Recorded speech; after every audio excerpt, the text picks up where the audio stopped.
Hi everybody, I'm Father Tom Denti, pastor of Notre Dame Church, and it's time for another chapel update. I'm here in our chapel, which is being renovated, with Terry Michaels, who's produced all our videos for our chapel updates. And today I want to talk to you a little bit about stained glass, because along the back wall of the chapel, as you know, it's all window, all glass, and it will be a stained glass window to really make the place look very nice.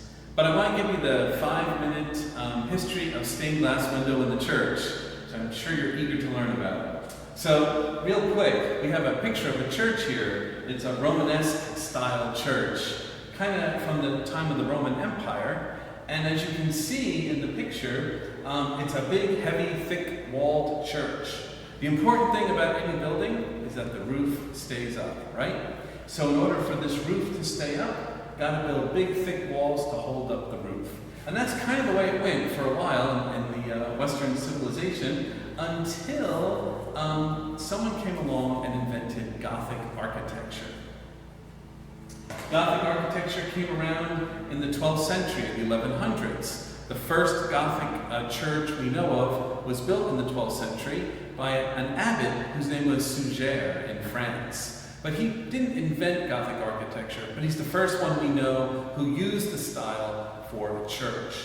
A couple of things about Gothic architecture. One is that there's always pointed arches. All the arches have points because that distributes the weight above it down to the floor.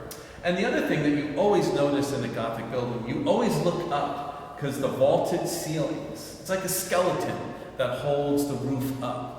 So once you have those features to keep your roof up, your walls can be paper thin, and therefore you can put glass in them. So they started filling these Gothic churches with glass. And of course, colored glass, stained glass, was amazing for people to walk in and see. They were awed by the look of the stained glass. Now, sometimes the windows are figural, which means they have figures in them. This is actually a window in our Gothic cathedral in Newark, and it's Jesus at the wedding of Cana. See, they're getting married, he's making water into wine, a little dog even shows up for a snack. So you put all that in the window, is very nice. Also, by the way, really expensive.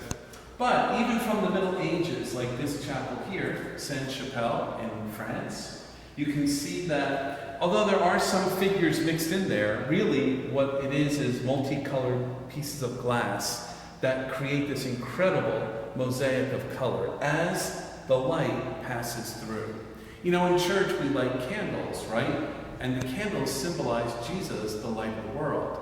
But the light of the sun, the rising sun, is also a symbol of Jesus. But how do you see light? You know, when there's no light because you fall down in the dark.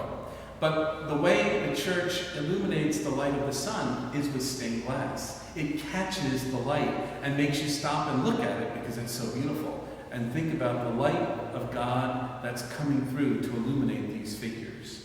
So, I want to talk a little bit about the window we're going to put here at Notre Dame. And I want to do that by showing you a cartoon. Now, when you think about a cartoon, you think about, if you're my age, Bugs Bunny, maybe Bart Simpson, I don't know. But it's not that kind of cartoon. In the world of art, when an artist is designing a large work of art, like a window or like a mosaic, the artist will first create a cartoon on paper. And they'll draw it, design it, and even color it. So what we have here today to talk just a moment about for our window here in our chapel is the cartoon of the window that will be going in our chapel here. As you can see, the big black heavy lines, those are the framing of the window. So we're talking the whole back window of the chapel. It was designed by Mr. Anthony Genovese. He's the man who designed the entire chapel, the liturgical designer. So it's really good to have the same person doing the window as did all the rest of the space, because it gives it a unified vision, right, and feel. So when we look at it, it's obviously contemporary and impressionistic. And it's supposed to be an impression of creation, right? Kind of think of yourself as flying over hills and valleys, lakes and ponds and streams. And as I said, this is not actually the very final, although pretty close to what it will look like, but there will also be some impressionistic birds flying overhead.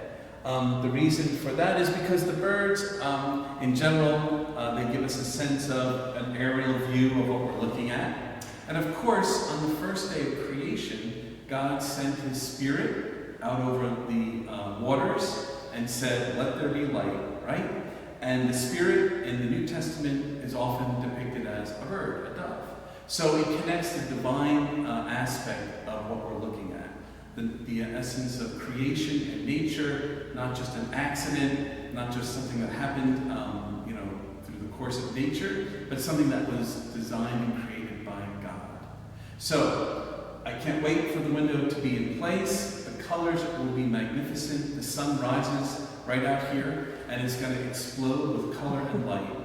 You might ask yourself, so will you see it when you're in here? Well, first of all, the seating, don't forget, will be three-sided. So if you're sitting on the sides, you'll see the window and the altar. But also, and this is another point about using a liturgical designer, is the polished tile behind the altar, you can see is very reflective. So even as the sunlight comes through the colored windows, the color will reflect on the back wall as well. So, I have a little quote I'd like to end with about stained glass windows, because remember, all the symbols and signs and even sacraments of the church, including windows, are meant to form us into people of faith.